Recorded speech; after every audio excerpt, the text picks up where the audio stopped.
Welcome into the RotoViz Basketball Show. Obviously, I'm teamed up here with Tom Strachan. We're going to talk a little bit of basketball. We're going to draft on DK.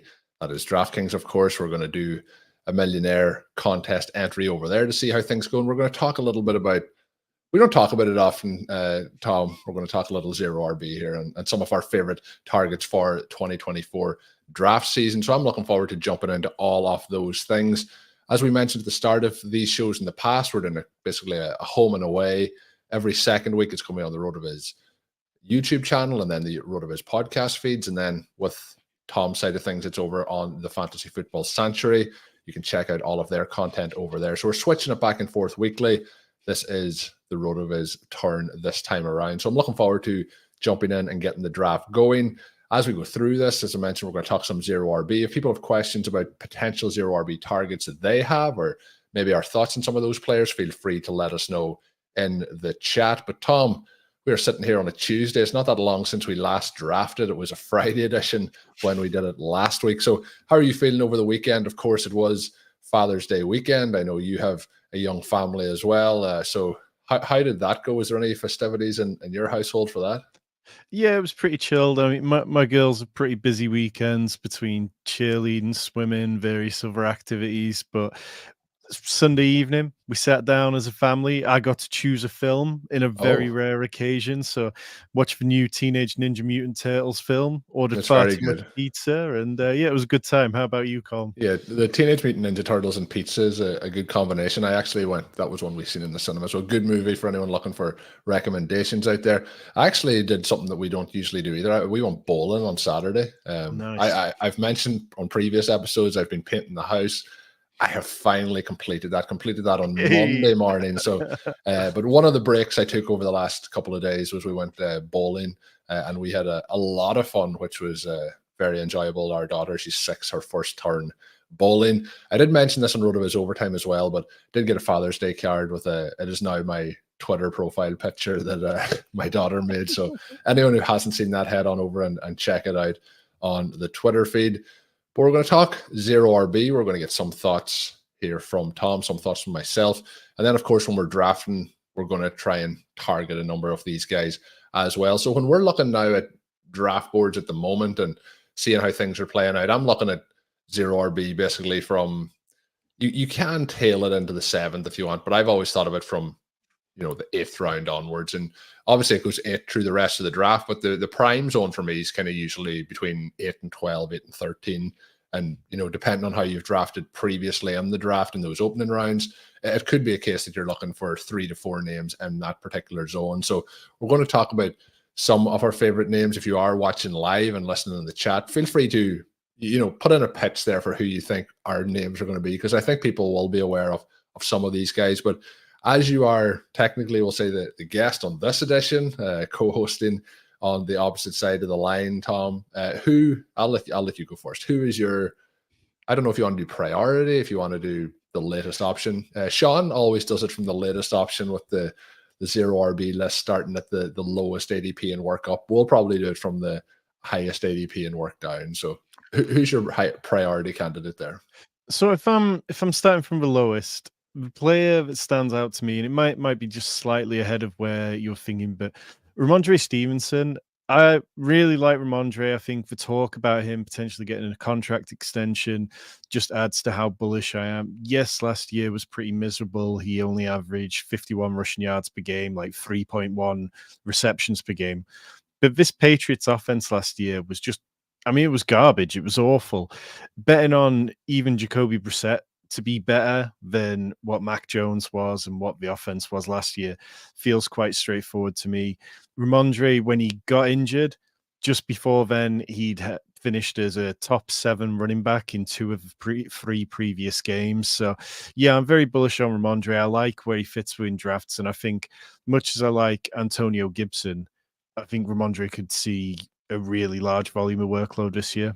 Yeah, and I think that this is one of, I've always said that if a player potentially doesn't deliver on your expectations from a previous season, you shouldn't, hold that against them. You factor in the ADP, the player profile, and put the whole picture together and try and take some of those previous biases out of it. Stevenson was somebody who I was extremely enthusiastic about last season, drafted a lot of him. And obviously the season didn't work out to the extent that I would have hoped at that point. He was last year kind of in the 3, 4, 5 kind of range of ADP, so a couple of rounds earlier. And maybe there is a little bit of, my feelings been hurt from last year and how the season went in terms of my thoughts on Stevenson this year, because as I've looked into it more and more, as we've done a couple of these shows, you've mentioned him a number of times, I do feel like all of his profile that we talked about last year is still there. The offense was as bad as it could have been last year, so we're hoping that it takes a step forward. And Antonio Gibson is there, which is going to be obviously a combination of those backs in the backfield, but there has been other running backs around him the entire time that he has been in New England. So his profile really does fit the mold of a zero running back.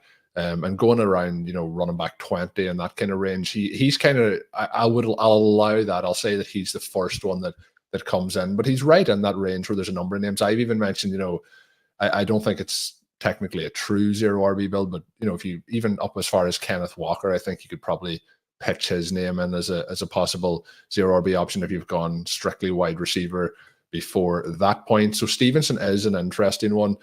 I'm going to take I think this is the unfair one, Tom. This is the one that everyone knows about at this particular point, and that is Jaylen Warren. I think that we've talked long and hard about Jaylen Warren. I don't know if we have to go into the case for him. Obviously, Najee Harris still in that backfield as well. And Harris, in fairness, played, I thought, some of his best football last season. And I think that offense is going to look to lean on the run. We know Arthur Smith's there now. We may see a more run-heavy approach. They tend to, with the quarterbacks, it's going to be interesting to see how they filter around them and whether it's Justin Fields or if it's our buddy Russell Wilson. But we'll go with Jaylen Warren as like a kind of a cheat option there as we look into the zero RB targets. He's the one that we've pretty much, I think we've nearly drafted him every time together. It's got to the point where we're almost trying to lean away from drafting him on purpose to limit the exposure.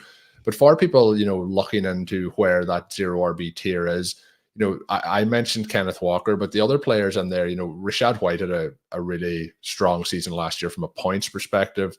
He fixed some of the efficiency side of things, but I am not convinced that it can be replicated on how he got those points in 2023. So he's there. Joe Mixon's potentially there. They're a little bit for me above that zone. Then you have Najee Harris, David Montgomery, Alvin Kamara. But then when you walk into the guys that you mentioned, Stevenson, you have the rookie and Jonathan Brooks, you have Zamir White, DeAndre Swift, Jaylen Warren, Zach Moss, James Conner coming off what I think is pretty much a career year. He could fit into that mold. I'm just going to name these out and I'll let Tom go with his next one. We have Stevenson, Tony Pollard, Trey Benson, Javonte Williams, Devin Singletary, Brian Robinson, Gus Edwards, Chase Brown, Blake Corum. And I think that's like where you're really looking at that tier is if you get two of those names, I think you're set up pretty well. So I've named out the names, but is there a name you want to highlight there as somebody who you're really emphasizing getting in these drafts? I mean, I really like James Conner. You look back at what he did last year, and in the games with Kyler Murray playing, he averaged 18 PPR points per game compared to 11 in those without him. But the one guy I keep drafting, constantly, and I keep finding myself drawn to is Brian Robinson. Austin Eckler's coming off an absolutely awful year by his standards. Yes, he still ended up with like 1,000 yards, but PFF grading him at a career low 60. He forced like 4.2 missed tackles per game in 2022, and that dropped to 2.9 last year. And Brian Robinson looks like the guy who's going to get all the early down work in Washington. And that's a really important role when you're talking about a no-huddle offense like Cliff Kingsbury uses, because it just means when they go up tempo and at pace, he's got so much better chance at staying on the field. And that's where you can see a path to catching more balls than people are expecting. So, yeah, it's a bit of a hedge against Austin Eckler being able to recover any sort of form. And it's also just saying, I think Brian Robinson is kind of underappreciated. So, yeah, I like that one. Brian Robinson is a player, again, very strong on last season. I always give credit to Zachary Kruger for Brian Robinson for 2 seasons ago. There's some of this kind of boots on the ground talk down in Washington where he lives about Brian Robinson, what he's doing as he's coming into the league, and those very late round Brian Robinson shares have climbed up. I believe he finished up maybe an ADP that season in the kind of 12th, 13th round range. But there was a lot of Brian Robinson drafted that season. Unfortunately, then we have the situation where he gets the shooting, and he's obviously working his way back to full health, but that shouldn't really be an issue this season at all for him. You also have the concern would be that they just go with Austin Eckler, even as a third down back, and even if they used him as a satellite kind of back, getting him those passes, that you could lose out on quite a large amount of PPR work from that perspective. They have invested in Eckler, obviously, but I think there's enough there for both guys. Brian Robinson, again, fits the mold for me as a zero RB guy. Chase Brown, we've seen flashes obviously from him last season, was still behind Joe Mixon. Player just in terms of athletically, the speed profile, just so intriguing, and a high-powered offense. And if he can, he's there with Zach Moss, but if he can work his way into a large share of that split, and even if it's a 50-50 split, I think it's going to be interesting. I do think Moss, just based on the little bit more expense, I haven't been really drafting at all. This is the one that I'm going to pitch and see how you feel about it, and it is Devin Singletary. He is somebody who we've started to talk a little bit more about between Sean and Ben over on Stealing Bananas. Me and Sean have talked quite a bit about him, and it feels like he has maybe I don't know if you can call it a secondary breakout, but a little bit of a renaissance, kind of salvaged his career at the latter half of last season down with Houston, now with the New York Giants. And there is literally zero competition. I know you can say Tyrone Tracy's there, but realistically, he has a backfield to himself. Now, you can get into issues with projecting, workable volume for the start of the season, but I think everything with Singletary fits this, and he's obviously working now with a coordinator who was his coordinator in Buffalo, so it's not a case that they're taking him in and they don't know what they're getting. They know what they're getting, and they can use him in this offense. So I'm back in on Singletary. I will admit that I don't think I was ever out. I was a little less in last year when he went to Houston, but yeah, Singletary for me is very, very interesting, and I just think that he has the potential to be the 3-down back in this offense. And while the Giants may not be the most exciting offense projecting at this point as the season opens up, I think they will be better than what the consensus is for the Giants here. I really just don't see a lot of competition working into him, and he's somebody who I feel like maybe 5 years ago would have been going in the 5th, 6th round. Like I feel like then he would have felt like a dead zone running back. But when you're getting him at this price, I think it works for me. I couldn't tell when we talked about him last week if he's somebody that you're fully running on, or yeah, I'm drafting plenty of Singletary, and I think and I'm definitely very aware that this one could go horribly because the Giants' offensive line still looks like it's going to be bad. Last year, they had the third worst offensive line in PFF run blocking grades. They brought in John Runyon and Jermaine Illuminor. Illuminor ranked 62nd in block rate, and Runyon ranked 240th. So it's not like they've. It's not great. No, it's not like they've. Isn't great. No, I mean, I'll need to run the numbers. But Singletary, when you mentioned it, like he can handle the volume. Like from week 10 onwards with the Texans last year, he averaged, I think it was 19.1 touches per game, had a big run rate of 5.2%. So I think there's definitely reasons to be optimistic. And at cost, it just, if this was a guy who was going in the 8th round or the 7th round, it'd be a much easier fade. But when you're talking double-digit rounds and you're looking for RB3, RB2, RB4, that's completely fine with me.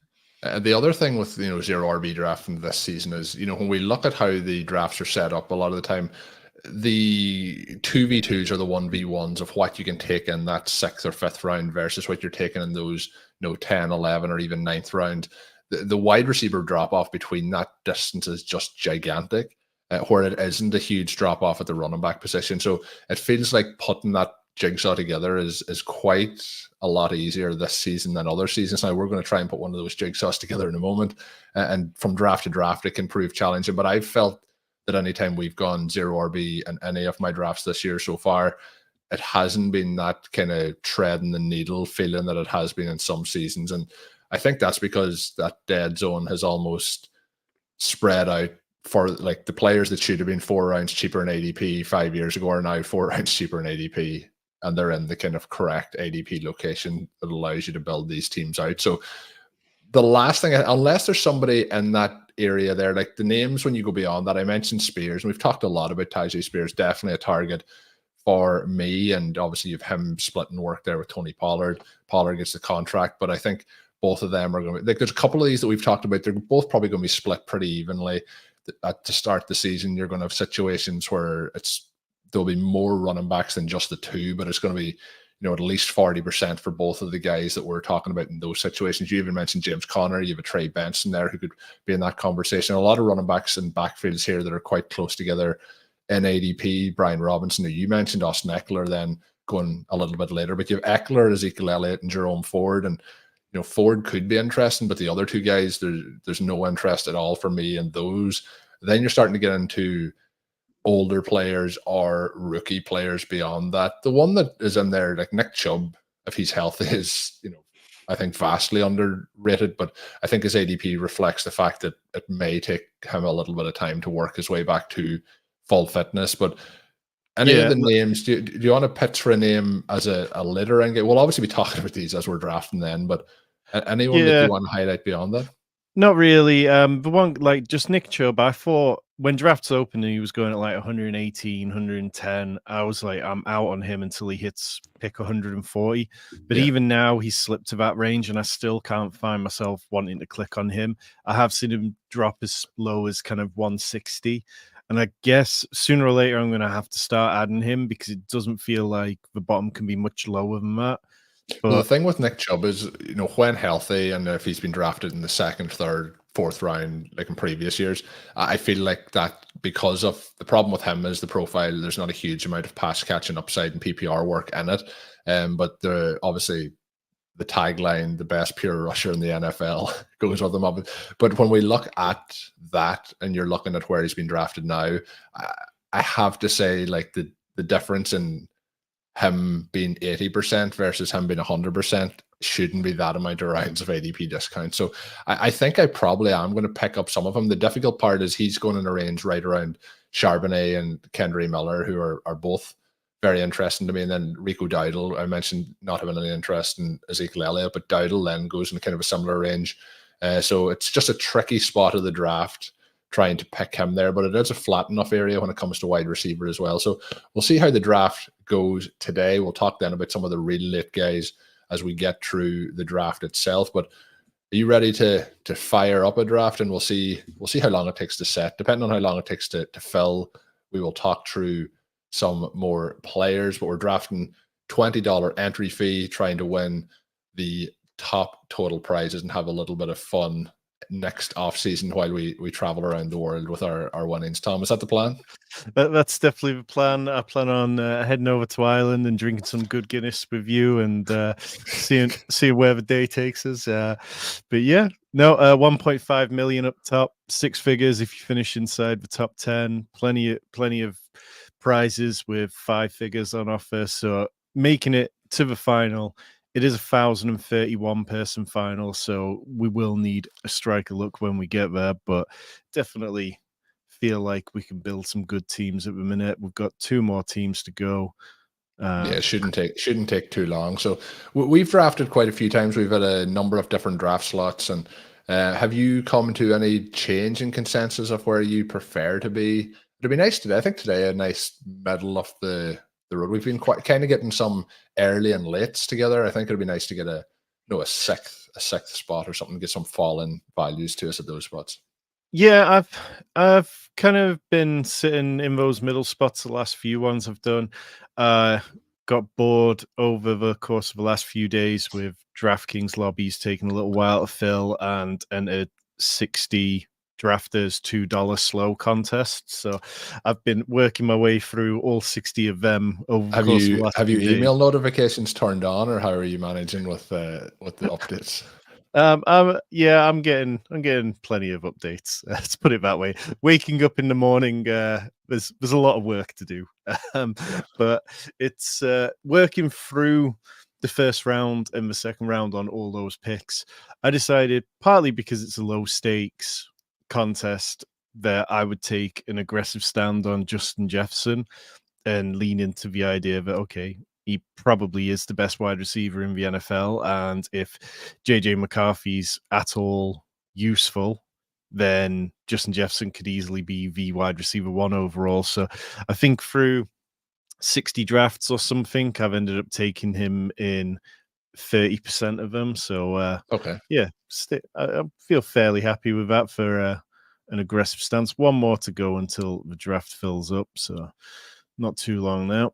Yeah, Justin Jefferson's interesting, and obviously there's been some talk on Twitter over the last 24 hours. I've seen Danny Carter talking about it. I've seen Zachary Kruger talking about it. You know, the case for what if Sam Darnold is actually potentially not bad. You know, he's been in some dire situations throughout the course of his career. Started off obviously in a terrible situation in New York. So who knows? You know, he had some good games with the Panthers and obviously played a couple of pretty okay games with the 49ers as well.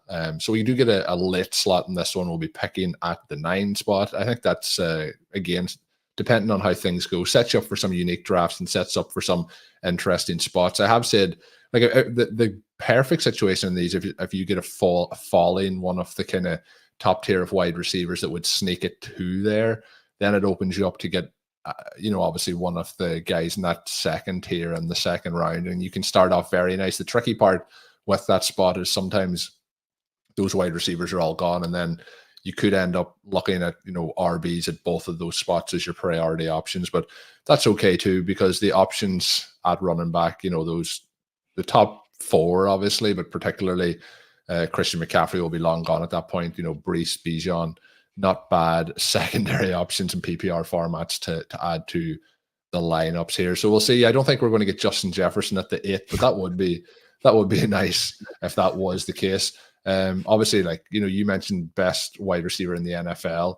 I think that we are in a kind of a little bit of a golden age here at the moment. You go through certain times where you have a year or 2 year period where the truly elite guys are starting to go to their peak, and we're also fortunate that even guys who are maybe beyond that peak are still playing at a very high level. You know, even as much as I talk about like potentially fading somebody like a Mike Evans, but Deebo Samuel, you know, some of these guys who are veterans, Devontae Adams, Tyreek Hill, obviously still doing it at a massively high level over the last couple of seasons. But there's a real strong crop of wide receivers, which is obviously a fantastic thing for fantasy football as well. We haven't talked about a certain player who's going usually in the kind of 3rd round range of wide receivers that I talked with Sean about on RotoViz Overtime on the Monday edition. We might talk about him if we get to drafting him. But again, somebody who I wasn't massively in on at the start of draft season, who I've, you know, maybe again, some priors may have commented, I've dived in and I've, you know, my exposure has rocketed up very much recently. The other player I did talk about recently on RotoViz Overtime was Cooper Kupp, and that's not the player I was talking about, but the ADP difference between Puka and Cooper is kind of interesting based on, I think both of those are going to be so heavily used in that offense. And I think it's much more a 1A, 1B situation than a wide receiver 2 now that Cooper Kupp has suddenly taken a back seat. So I think that ADP is intriguing as well. We'll talk about all that as we go through the draft. Started off Christian McCaffrey, CeeDee Lamb, Tyreek Hill, Amon-Ra St. Brown, Jamar Chase. Justin Jefferson hasn't gone off the board. We do have 3 picks to go. Ideally here, Justin Jefferson would be out of the question. What's your thoughts then on who you would like to target as the next option? And interesting, I haven't seen Amon-Ra St. Brown go ahead of both Chase and Jefferson too many times in drafts so far. So that was like, it's not a big shift, but it's interesting nonetheless. Yeah, I've seen it a little bit. I've seen St. Brown go as high as the 103, the 102 on occasions. I haven't seen Jonathan Taylor go to 107 like that. So we could take Bijan Robinson at the 109. Otherwise, it's Puka Nacua or Garrett Wilson for me. I've been trying to get a bit more Garrett Wilson lately, but what are you feeling, Colm? Yeah, it feels like by the ADP game here that we take Bijan and see what sneaks back to us.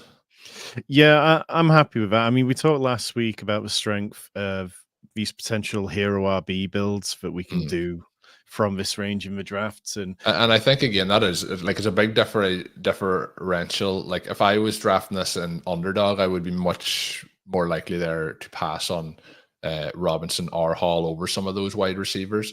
But then when you add in the full point PPR, I think it is a little bit of an advantage to boost up some of these heavy hitting running backs, I guess we would call them, where we're going to see a high percentage of targets going their way. So yeah, Robinson, and that it does open it up a bit then, but I really do think, unless it's a case that we flip the entire build around, like Jamar Gibbs hasn't gone yet, he could potentially sneak his way back around. But I do think that you really want to be getting wide receivers or tight ends through these next kind of 3 to 5 rounds once you do take that running back. But interesting there that Jonathan Taylor does go. He was the second running back off the board in this at the 107. Yeah, I haven't seen that. I mean, I'm not drafting that much Jonathan Taylor. I'm not completely out on him, but I just kind of find that because of the way the ADP is, I just end up preferring a lot of different other players. Feels like we're just going to draft our second round wide receiver that we always draft here again. Is that the case? Well, maybe. Let's see what happens with this pick. Team in front of us is letting the clock wind down at 4 seconds. And if that happens, they're going to take Marvin Harrison, I imagine, which they do. So, Colm, the one thing that's interesting here is we could have the matchup versus the Raiders with Devontae Adams going against Atlanta. That would be like just for correlation purposes. I haven't drafted a lot of Adams. I would rather have Olave over him in a 1v1. But how are you feeling here, just for something different? I'd rather take Olave. I think with it being a week 15 correlation, if it was a week 17 correlation, I'd probably lean into it. But I don't know. I mean, do we have every combination of first round player with Chris Olave at this point? Is that like we probably should do? We can't be far off it. I know that in every draft we've taken Will Shipley, so we'll do that again today. Don't worry. And Chris Olave, I mean, he was somebody that I was a little slow to get on board with this offseason. It wasn't like I was particularly fading him, but the more the offseason goes on and the more we think about the fact that the Saints have got a new offensive coordinator who should be far more interesting, far more expansive in terms of adding motion to a team that just didn't use motion. So a better offensive coordinator, is that what you're saying? Yeah, I mean, it wouldn't take much. The fact that, Dennis Allen is absolutely going to be coaching for his career, because if he washes out in New Orleans, I can't see him getting hired as a head coach anywhere else, definitely not in the NFL again. So it kind of gives me a bit of hope that they're going to get going. And Derek Carr, to end the season, I think he had 15 touchdowns in the last 5 games or something like that. He kind of got hot at the right time.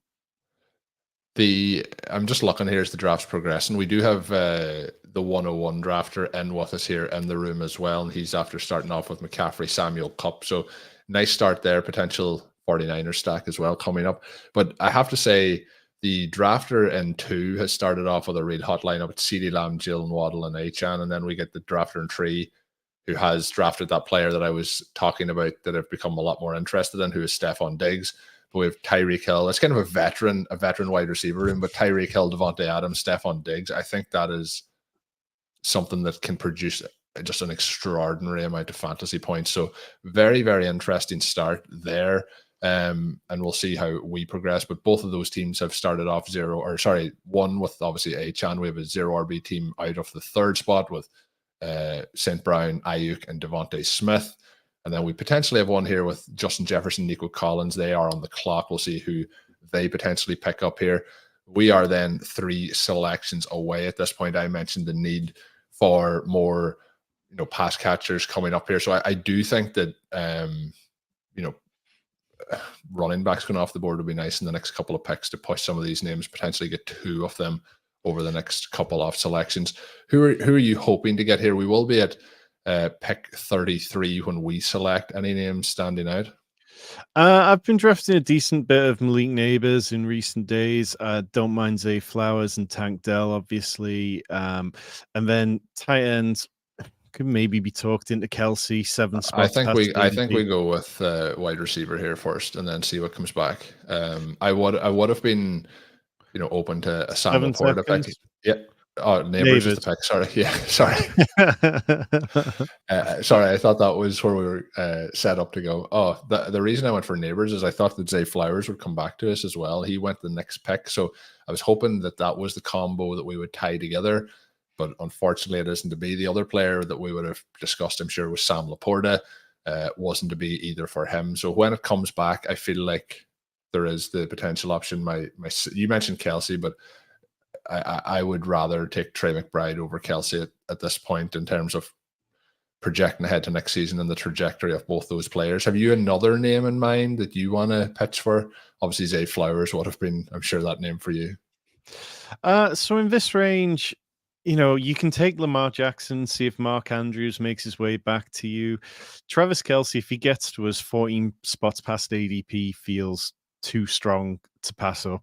I know, you're keener on Trey McBride. We have taken Trey McBride in pretty much every draft we've done, and he goes one pick before us. So yeah, well, I think in this scenario where he has gone, and we're also getting we're picking here at spot 40, and his ADP is 26. We're getting over a round discount. This is a situation where if I'm people who have been listening to these shows know how much I like Laporta and McBride. But if you're in a situation where they're both off the board and you're getting over a round discount on Travis Kelce, I think that's something that you have to take. It's just rare to get that much of a discount on a player the fourth who round, isn't a running back. Yeah. I mean, even when running backs fall, when we get into particularly wide receiver heavy draft rooms, 14 picks, if Derrick Henry had fallen 14 picks, I'd be making a case for him. If even Saquon Barkley had made that kind of fall. And the other thing is 14 picks in the fourth round is a lot different to 14 picks in the 13th round. Like that's a player who's usually going at the start of the third round going and at the 404.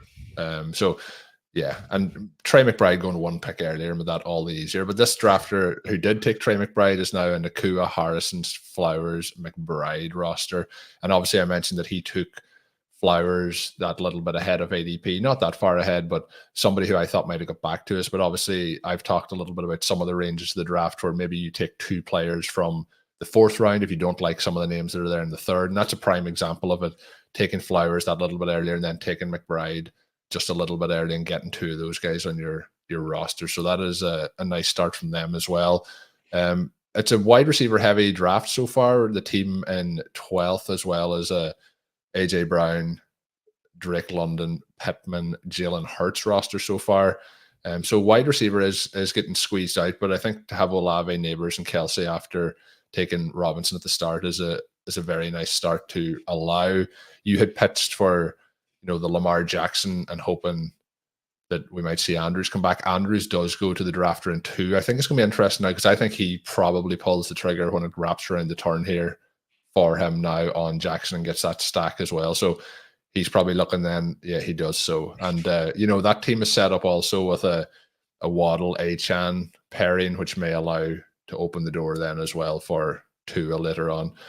Diggs drafter takes CJ Stroud, which is another nice combination. We've had 4 wide receivers off the board in the last 7 picks. So again, I like seeing that when you're in a range where you're not actively targeting quarterback because that's moving some of those skill position players back down towards us here in 4 picks time. Yeah, and it feels like quite a smart room so far. You look at where the quarterbacks have gone, and each one of them has been stacked within a couple of picks. And if it didn't happen, it could have presented some nice values to us, but I don't feel like it's screwed anything up for us with what we've got in Olave and Neighbors so far. Yeah. So we're 1 pick away. Josh Jacobs is falling. Rashad White at top of ADP. Anthony Richardson, which correlate with Malik Neighbors pick. Jaden Reed, Calvin Ridley, Chris Godwin, Keon Coleman, Xavier Worthy. It would be my pick here, unless you have a different name. I'm fine taking Jaden Reed. I haven't drafted a lot of him, and it feels like there's a bit of chatter against him and a bit of pushback against him at the moment. I know Christian Watson, with his medically fixed hamstrings, all of a sudden is now picking up a little steam and rising up draft boards. But what Jaden Reed did last year and how efficient he was as a rookie, it kind of, I want to be around a minimum of 5% on Jaden Reed when the drafts close in September. Yeah, he was incredibly impressive as a Packers fan. Like in that particularly second half of the season, really started to look like it was, a true breakout for him. And what you don't want to miss out is a player like that entering their second season who then takes a step again with a quarterback who pretty much has started just one full season, took the first half of the season to kind of figure things out and then move on from there. So you don't want to miss that potential explosion. And that's the same with CJ Stroud paired with some of his options. You don't want to miss out on that. You want to have some exposure to those players as well. So I'm looking forward to seeing here if we can get what I didn't want to say anything at the last pick. I had another player I wanted to draft, but I didn't want to say it in case we get in trouble with that. So yeah, I think there's some interesting things we could potentially do with this draft if that was to come to fruition. So let's see how it plays out. 2 picks to go and we'll talk then. So Tom, you have the floor if there's anything that you want to filibuster with until we're on the clock. I mean, I don't mind Anthony Richardson in this point. I quite like him. I think that he's decent value here. I'm not really interested in Joe Mixon. Kenneth Walker, I could be talked into. Wide receiver, either Xavier Worthy or Rashee Rice feels fine. Rashee Rice has gone up in 6 spots in ADP in the last 7 days. I'm not really interested in the next tier. I think one of those guys would make it back around to us, but I know that sometimes you're quite happy to make an aggressive push on those. At tight end, George Kittle's kind of that last of the elite tight end tier, if we dare call him that after the discourse lately. But what were you thinking, Colm? Don't say that about Mr. Brock Bowers. He's most certainly in the elite tier. The player that I was hoping to get was Worthy. He's the player that I would have took at that last pick if we hadn't the option that we did. So I know we haven't drafted Coleman, and it's not that I don't want to draft him, but I just find it every time I'm drafting Worthy at this kind of spot. So he's the pick for me, and unless you've somebody you want to pitch for. No, I'm fine with Worthy. I think when you look at the offensive environment in Kansas City, it's easy to be much more bullish about that than it is to be bullish about the Buffalo offensive environment this year. Like, yes, Joe Brady's going to have a full offseason to cook things up and decide how he wants this offense to look now that he's completely in charge. But the Chiefs, there's so much evidence over the years that what Patrick Mahomes is going to give us isn't what we had last year. And there's a part of me that's slightly trepidatious about Xavier Worthy because you look at what rookies do under Andy Reid typically, and Rashee Rice was very much the exception to the rule. But Xavier Worthy was such an electric prospect and such a good prospect and won in so many different ways in college that I'm kind of happy enough to just push that aside and take that risk, because if he hits, he's going to hit in an absolutely monstrous way. The thing, again, going back to the Jaden Reed thing, is like we know what Worthy's profile is coming in, and could it be a case that he's just fast and the rest of the stuff doesn't come together? We've seen a lot of fast NFL wide receivers that it doesn't all work then and come together, but I think there's a lot bit more to Worthy there and what he could potentially do moving forward. So when we look at him and we look at, I mentioned Reed taking a step forward in the second season, you don't want to miss the value here in the 604 for Patrick Mahomes wide receiver 1 in a season where it is like a Tyreek Hill level season. You don't want to miss out on that. You need to be getting it on your roster. I was hoping that I didn't really think Kittle would come back, but I thought that Jordan Addison may come back to be in the conversation.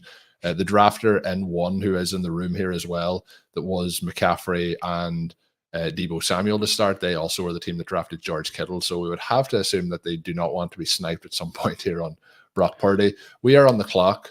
Where are you looking here? At wide receiver, I don't mind Deontay Johnson or Brian Thomas. Not sure I'm there on Jameson Williams yet. Tight end, we can wait on that. Maybe we've got 9 seconds left. So if there's anyone you like, Colm, shout them out. JSN. I was giving you the floor to pick. Brian Robinson I was tempted by as well as the second option. Yeah, I think there was enough there running back to kind of push it around the corner. Maybe maybe it would have been worth taking Ramondre after I talked him up earlier, and then taking Jackson Smith and Jigba on the way back round. But these two teams here have three wide receivers, so perhaps one of them would have looked to just kind of hit that 5 mark before it got back to us. We do have a full Cardinal stack as well in the 10th spot. We have Harrison, Kyler Murray, and McBride set up there. So that's an interesting one to pair together. Brian Thomas did go. The player now, when we're back on the clock, that I would draft here if you wanted to go with another tight end would be Brock Bowers. If you want to pitch so far a different name outside of that, go for it. I'm okay to. If you want to take Stevenson because he's your guy, that's okay too. But no, I'm fine with Brock Bowers because it gives us week 15 and 17 correlation. As you can see from these zeros, I don't have him on any teams with Kelsey or with Neighbors or Bijan Robinson. So I like mixing things up and kind of balancing, not just going, okay, well, I'm looking to be at this level of exposure for a player, but saying, okay, well, if I'm going to enter 100 plus teams into this contest, what are my Brock Bowers teams? Are they all falling with the same first round pick? Are they all falling in the same combinations? And this just felt like a nice one to mix it up. And I like where we're sitting. Yeah, there's a few teams that have just the one tight end or no tight ends through this point, and I think then you can, put a bit of pressure on those teams as well when you do that. David Njoku went 3 picks after our selection. There was a number of names. There was quite a nice range in that 7 to 8 range where there was quite a few players that I was interested in drafting. Stevenson did go 1 pick after, and I'll be honest that I was fighting it hard to pass him up there at that particular point. But there is still a number of names here. And with having Bijan in the first round, I'm willing to push it that little bit more. The part then we kind of need to look into is, as we move forward here, how much we want to push the quarterback position and set things up that way. Because we're in a zone now, we have 5 running backs, 2 tight ends, 5 wide receivers, 2 tight ends, and the 1 running back. So I think we have lots of options as to what we want to do.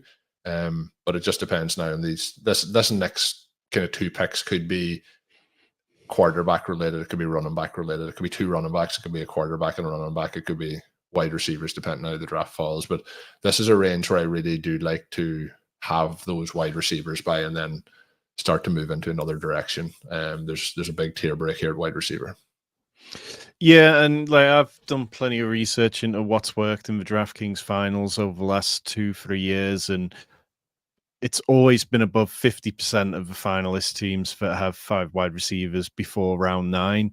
And this year, that's harder to accomplish because of the amount of high-end tight ends, the amount of high-end quarterbacks, and where running backs are falling. But I mean, Hayden Wings talked about how he views 4 wide receivers before round 7 as a must on underdog, and I think we'll end up seeing something fairly similar on DraftKings.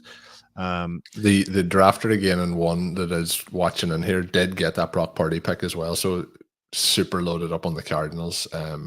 Pretty interesting team that he's building out there with Aaron Jones, Tony Pollard mixed in along with Patrick Mahomes, Cooper Kupp, and then he also has Marquise Brown paired in to that as well with Deebo Samuel and CMC. So that's a nice roster so far. So we are 1 pick away. Williams went.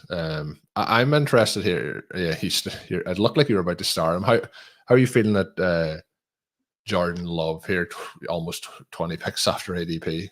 Yeah, I think for me it's just an easy click. We've got Jaden Reed. We're getting scooping even more value, and we get I think we kind of have to. Yeah, and I think when we look at running back, Trey Benson, Brian Robinson, Chase Brown, Tajay Spears, Devin Singletary, one of those 5 will make it back to us, and I'll feel plenty happy about whichever does. Yeah. Or wide receiver, if we needed to pivot, you've got Rashid Shaheed, Jacoby Myers, Tyler Lockett, all players that give us correlations or bits of stacks and that. So the other part with when we take Jordan Love there and get once we take Reed, he becomes very interesting for me. But to get him, we basically should have took him at the Bowers pick by ADP even value at that point. But to get him at that point is really nice to add to this roster. But you also open the door then to multiple other pieces off the Packers offense. So far, Christian Watson is gone. We've taken Reed. but pretty much all the other pieces are on the table, and they're at prices that are reasonable at points of the draft where you can pivot to different positions to do that. Now, I was hoping that Spears might have got back to us, but he does go. But you mentioned a multitude of zero RB kind of targets that are going to be available here to us in 4 picks. So I'm loving the way that's set up so far.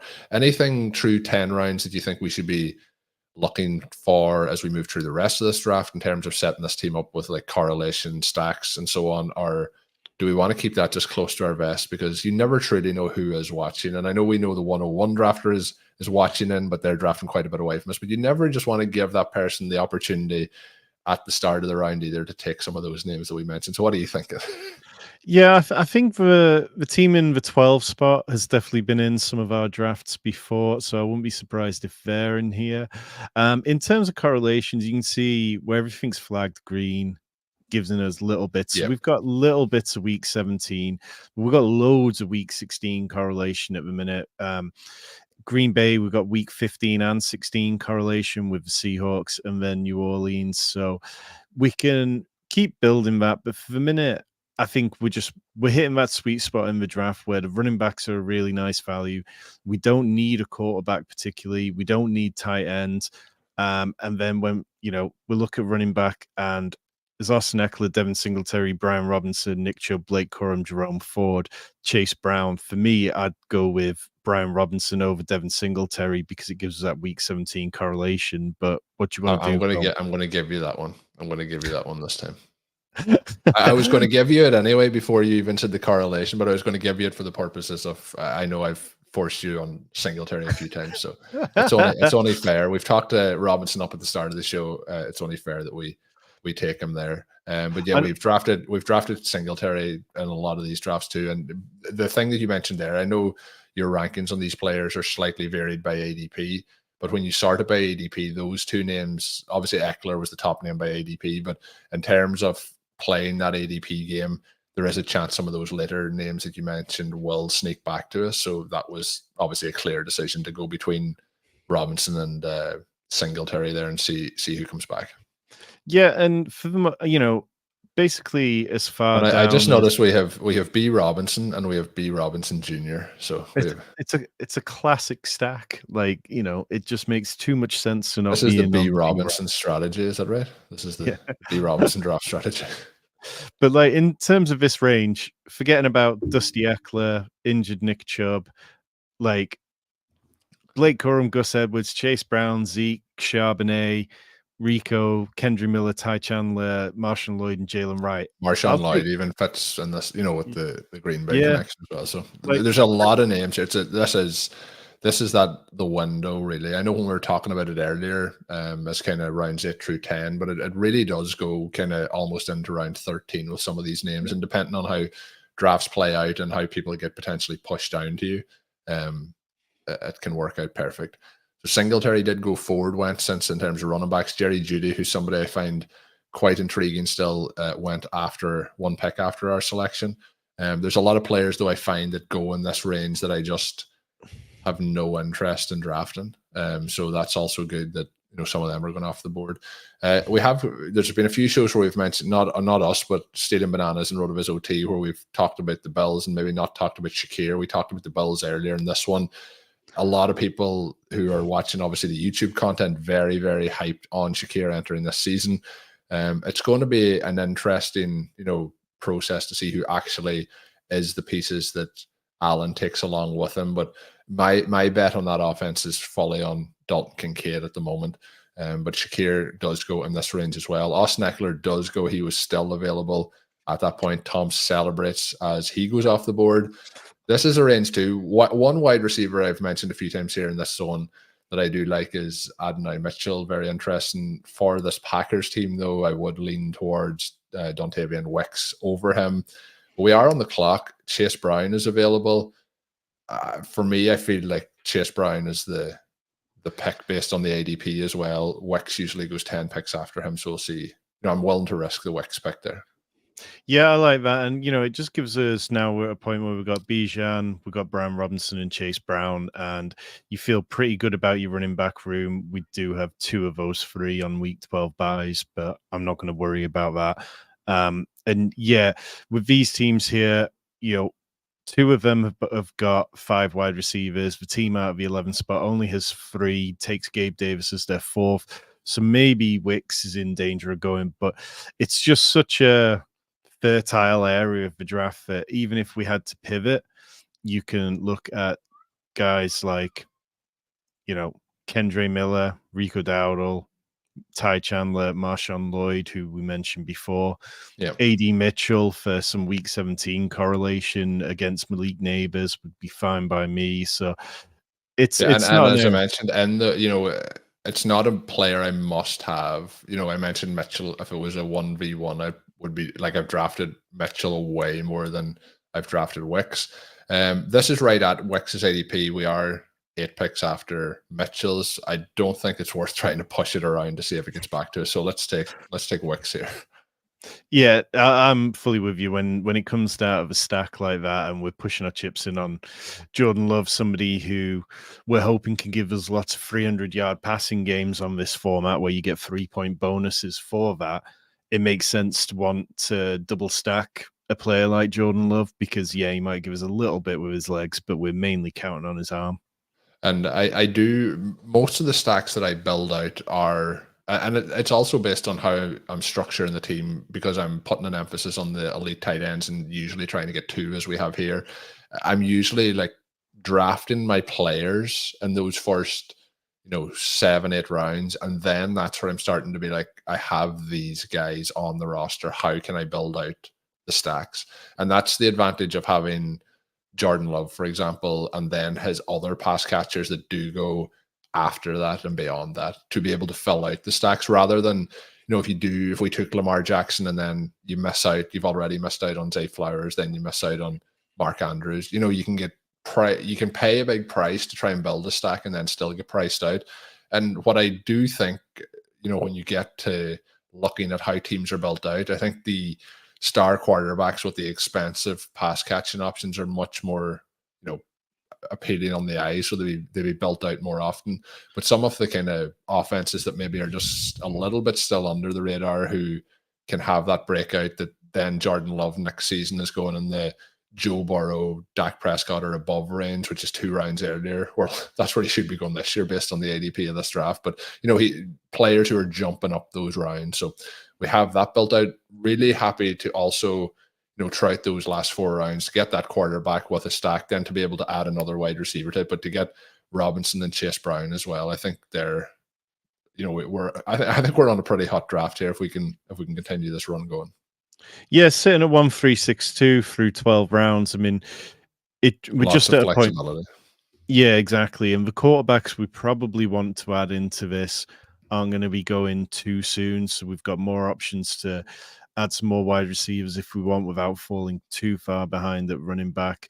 In terms of running backs, Kirk Cousins has fallen almost 20 picks past ADP, and we could stack him with Bijan Robinson if he made it to us. In terms of the other quarterbacks, all the guys we'd be interested in are at least around the way in ADP. Marshawn Lloyd, Ty Chandler, both still there. Wide receiver, Wan'Dale Robinson, your boy. So what are we doing?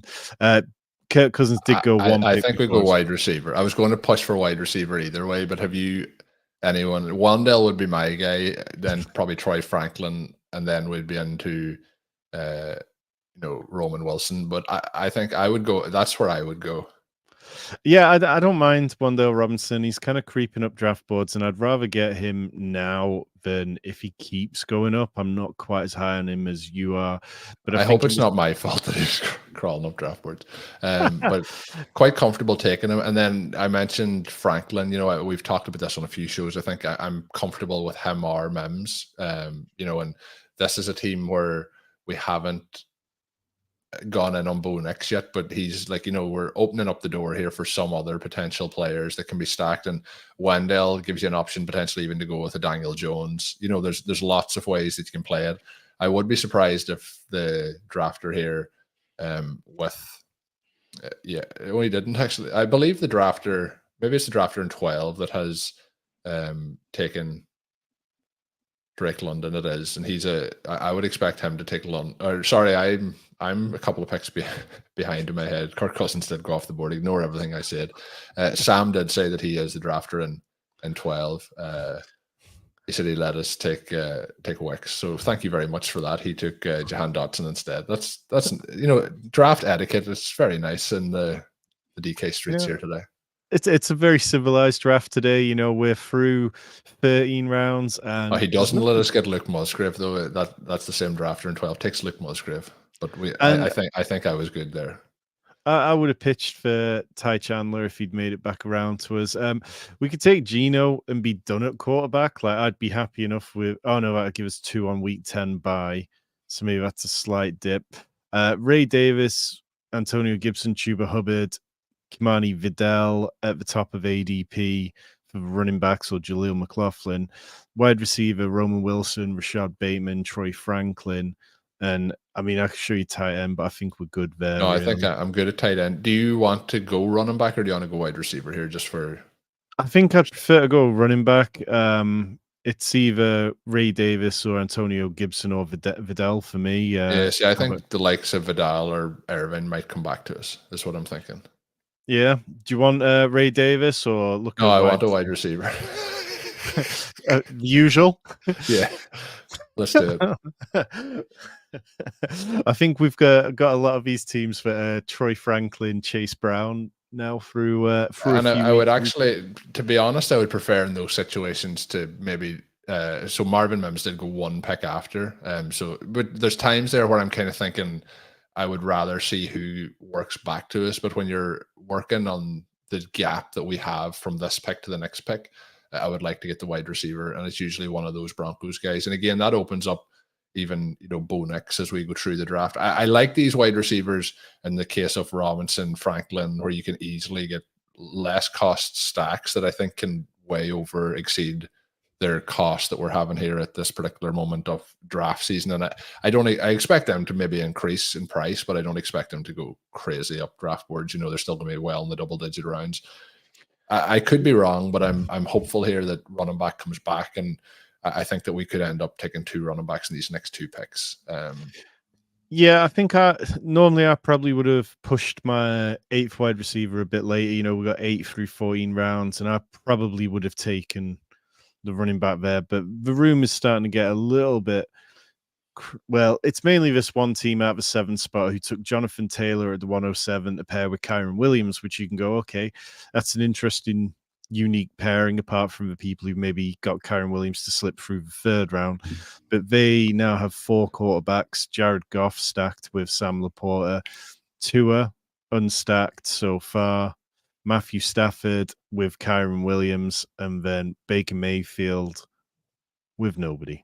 So yeah, it feels like things might start to go a little bit different for a few of the drafters now. But where we are, when you look at the QBs who we could take, there's definitely going to be options for us. I mean, you talk about 4 of the next. There's even like Derek Carr's way down there, Daniel Jones, Bo Nix, Justin Fields. I would be interested if we went to a 3 quarterback build. I think we have a number of options at quarterback. I'm happy to keep pushing that to fill in other spots here.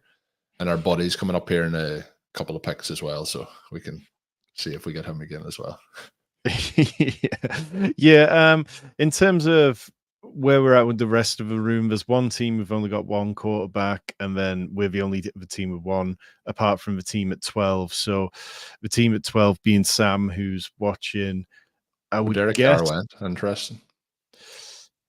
Derek Carr goes paired with Kendre Miller. I can get that. Rashid Shaheed, that makes sense, if you're feeling a little bit shut out at quarterback.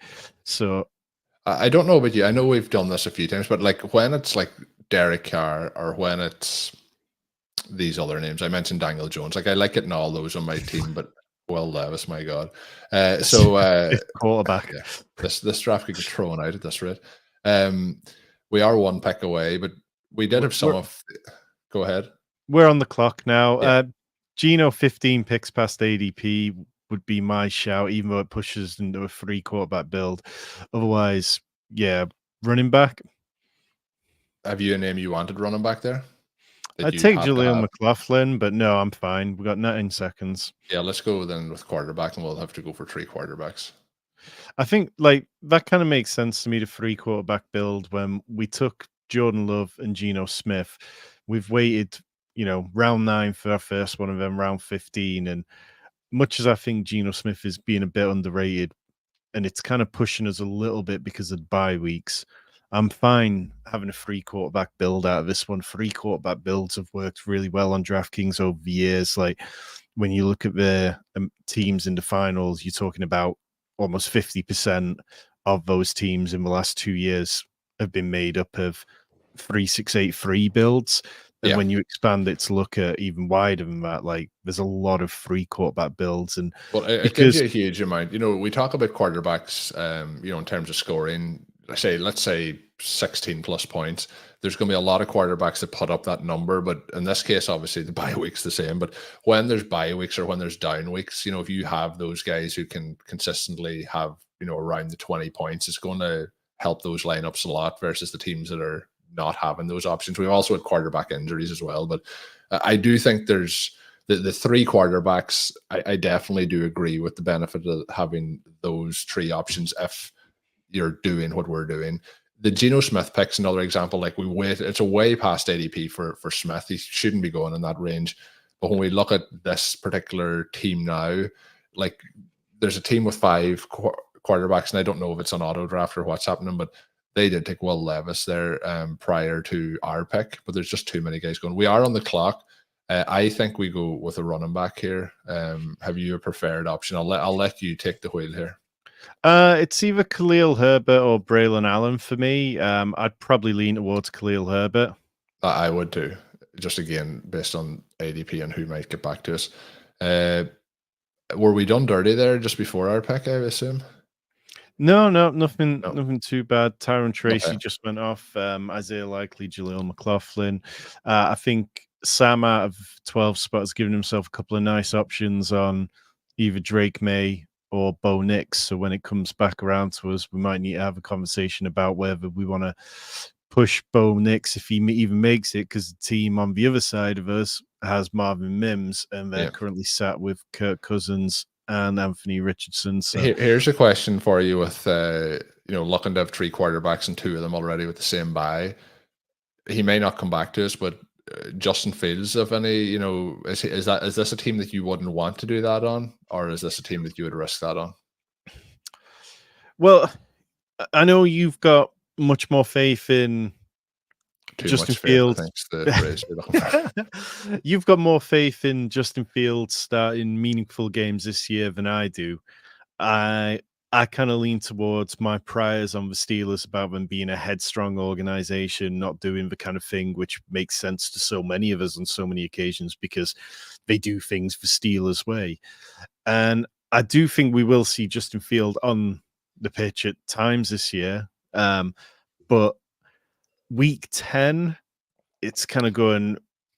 Do we get punt return touchdown points on DK? I'll have to look into that. But yeah, I mean, when's the Steelers bye? The Steelers bye is week 9. So it could make some level of sense that coming out of that bye week, that they decide to make a change and maybe it's Justin Fields. So I don't hate it. I'm not vastly against what I'm it. looking at with the likes of a Justin Fields is like tournament breaking players. Players that can just absolutely, you're looking at who's this year's, let's even go Trey McBride, Sam Laporta, even go all the way down. Who's this year's Puka Nacua? Who's this year's Kyron Williams? And it may not be a quarterback. It may be Justin Fields. Like if you have Justin Fields and you've been able to build a super team prior to selecting him and he's playing. Now, if you're depending on how you're set up a quarterback, but if you're giving yourself 10 weeks that he's going to be playing in this situation, like if they didn't have the same bye here, I would probably be willing to push it that, could we go with 2 quarterbacks here? My one thing with Geno Smith is I'm a big Sam Howell stan, and I do have concerns that Sam Howell could force his way in there a little bit. But have you considered the fact that Sam Howell isn't actually very good? He is quite good. He takes a lot of sacks is his problem, but the other player who takes a lot of sacks behind a bad offensive line is Geno Smith. So there is a legitimate possibility that Smith gets hurt, unfortunately, behind that offensive line. But the downside to that is Howell probably gets hurt immediately after because he gets sacked straight away. Sam Howell is a player for fantasy purposes who gives a huge amount of upside, from his profile. But we'll not talk about that right now. So we do have an option here, but let's go to running back. I think we push quarterback again here. So Keaton Mitchell, Roshan Johnson, Damian Pierce, Alexander Mattison, or of course Will Shipley. Yeah, it's up to you if you want to take quarterback for. I would rather take Will Shipley and push quarterback. I'm gonna say let's take Bo Nix. We've got in terms of teams. Was that to avoid drafting? Drafting Justin Fields? Maybe a slight part of it, but the other thing with Justin Fields is that I don't have much faith in Arthur Smith as an offensive coordinator to be designing good games for Justin Fields. And I know, yes, he can break freakishly long scrambles, which are quite a fluky thing to be, putting our hat on and really hoping for. But with other players, but if you're looking at Lamar Jackson or Justin Fields, breaking freakishly long scrambles is they have broken the mold for the athleticism that they have and the ability they have rushing the ball. Yeah, if you look at Justin Fields, if he's healthy, he could have a Lamar Jackson season. Yeah, well, Will Shipley comes back to us, so should we just click the button? I was ready to be furious there. I would have played it perfectly. But the thing with Justin Fields as well is that Justin Fields, when he's looked good, has been a league winner and he's been great. But there's just been also games where he's been completely awful and completely off his game. But in this situation, you have two other quarterbacks for those weeks. Yeah, exactly. And I get that. But I'm lower on George Pickens than a lot of people. And I think that my process with Fields is the Russian upside that he brings, rather it's the same as Lamar Jackson. It's a cheat code with the Russian quarterbacks. If you look at quarterbacks in the NFL, you have Lamar Jackson, maybe then you go Josh Allen. But if you're looking at it's Justin Fields then at that particular point, do you not think? Yeah, but even if he's averaging 7 rush attempts per game, there's definitely a realistic outcome where he's passing for 130 yards, 140 yards, or it just becomes so run heavy that, Mike Tomlin and Arthur Smith's wet dream of Najee Harris, Jalen Warren, and Justin Fields are rushing for 25, 30 times between them. And then you look at Fields' pass attempts and you're back to 2022 Justin Fields, where you're looking at 12 completions a game. And it's never been about passing yards with Justin Fields. Well, it was last year at times, particularly when he came back from the injury and things really dialed in with DJ Moore. But you go back. Yeah, exactly. And so I think, whereas guys like Jalen Hurts, Lamar Jackson. Oh, sorry, I didn't mention Jalen Hurts. That was a slip there on my part. They've got these players who can be electric, and we all have plenty of faith in them. And it's okay, well, if Lamar adds 60 rushing yards on the ground and then 2 passing touchdowns, and same for Jalen Hurts, then we're golden.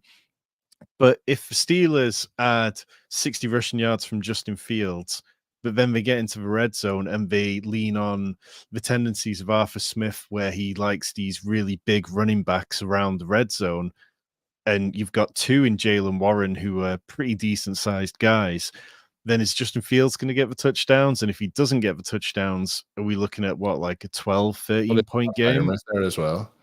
I think this year now, Dave has messaged in this comment. He said, "This is gold. Nice, polite arguing. Americans would never." So it is quite a good back and forth conversation here on a player. This is what you can't do on Twitter.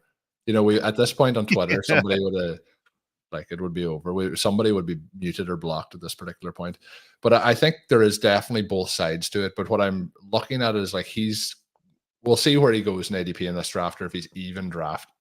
And you're looking at something that, if he was the starting quarterback for the Steelers or the Bears, we would know all the risks that you're talking about, but he would be being drafted in the top 10 rounds, I would imagine. He would be being drafted where Trevor Lawrence and Justin Herbert are being drafted. Yeah, it's definitely that round 10 to 11 tier, or maybe slightly ahead of them. I think, But if that was a wide receiver and they should be going in the 10th round and they had flaws, I guess that player's Quentin Johnson. You mean Rashad Bateman? Rashad Bateman, yeah. Basically, yeah. So that was good though. Good. I like when we're like, some players that we're not in full agreement on. He is also at this point 30 picks after ADP if you wanted to go to a 4 quarterback build. We are 1 pick away. Is there any other players that you want to look at here? Well, I mean, we've got 5 running backs with our Hero RB build. So, I mean, I think I'd be fine if Justin Fields came back around, but whether there's a running back we want to add in Alexander Mattison, Dylan Lau, or Keaton Mitchell. No, I think we'll push running back here. We have Josh Reynolds. Let's go with Mitchell. The upside's with Mitchell. Do you want to go with Mitchell? Yep, that works for me. I think otherwise it might be a draft where I didn't draft any Ravens, which let's show me the queue just again for Justin Fields did go 1 pick after.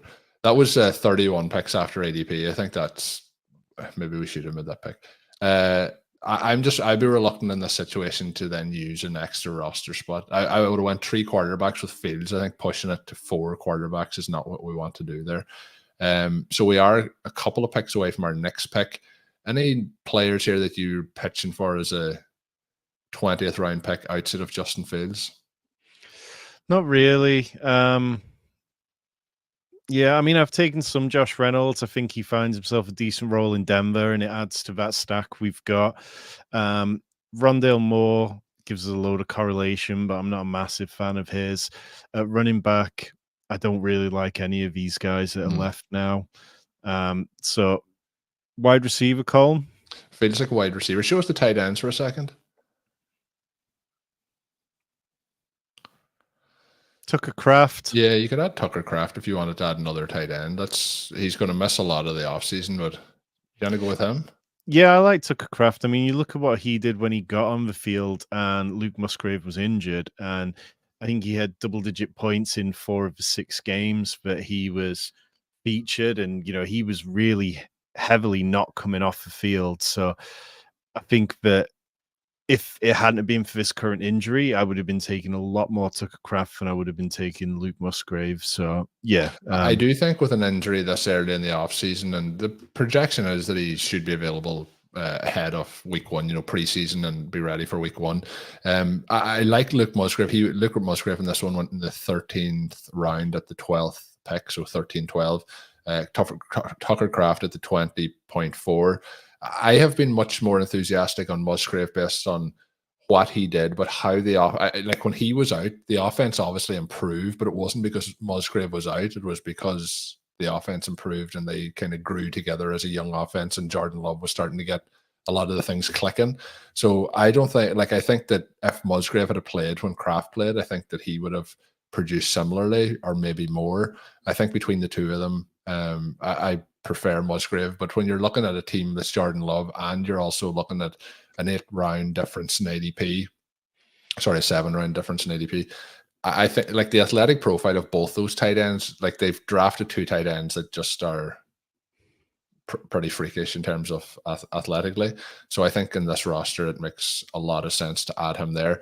It was also an area of the draft where it was kind of the running backs weren't appealing. That's why I went for the Mitchell pick. And then when we look through the rest of if we had potentially drafted Mitchell and Fields made it back to us, I think I would have pitched for him again. But the Kraft pick in this team makes sense.